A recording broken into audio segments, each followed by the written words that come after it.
La forêt est magnifique vue d'en haut. La ligne de terre rouge paraît bien ridicule comparée au fleuve qui trace son chemin à travers l'épaisse forêt.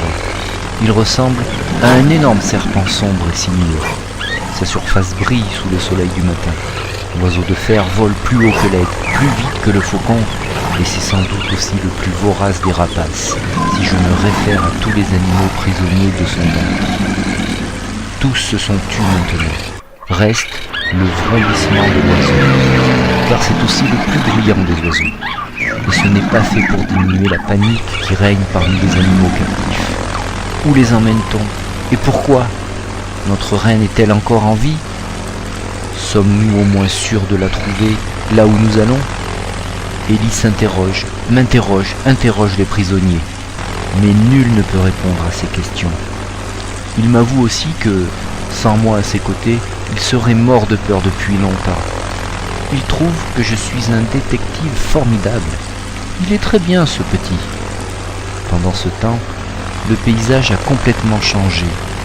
Le fleuve est toujours là, mais les arbres ont été remplacés par d'innombrables constructions comme autant de fourmilières géométriques.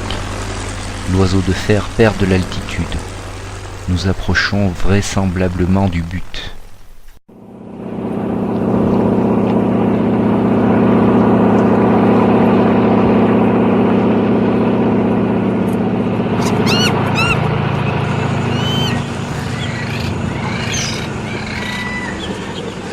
L'oiseau s'est posé en douceur.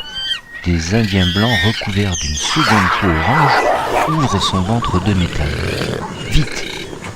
Nous nous cachons dans une caisse. Nous n'y voyons plus rien, mais nous sentons qu'on nous transporte, ainsi que tous les autres animaux qui s'agitent à côté de nous. Nouveau vrombissement, nouvel arrêt, déchargement, et terminus, tout le monde descend. Nous jetons un œil dehors. Tout est gris, pas un arbre, pas une feuille. Partout d'immenses fourmilières carrées. Les Indiens blancs vivent comme les fourmis, mais dans une jungle de béton. Rien à voir avec nos Indiens de la forêt. À ce stade de l'expédition, je me dis, mandibule de savon, te voilà en pleine science-fiction.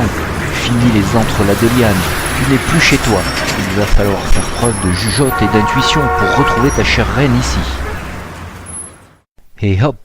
En route pour visiter ce dédale mystérieux. Nous avons à peine quitté le lieu où les caisses sont entreposées que nous tombons sur une bande de cafards en vadrouille. Dégoûtant, mais sympathique. Il nous indique illico la salle où se trouvent tous les animaux exotiques. On dirait que la roue a tourné. Et si la chance nous souriait enfin? Nous passons devant un gardien qui n'a pas l'air commode. Il veille devant la porte comme une fourmi soldat à l'entrée des galeries. Au bout d'un long couloir et de quelques petites pièces sombres s'ouvre une immense salle. Nous sommes à peine dépaysés, tellement ce bâtiment ressemble à une fourmilière géante.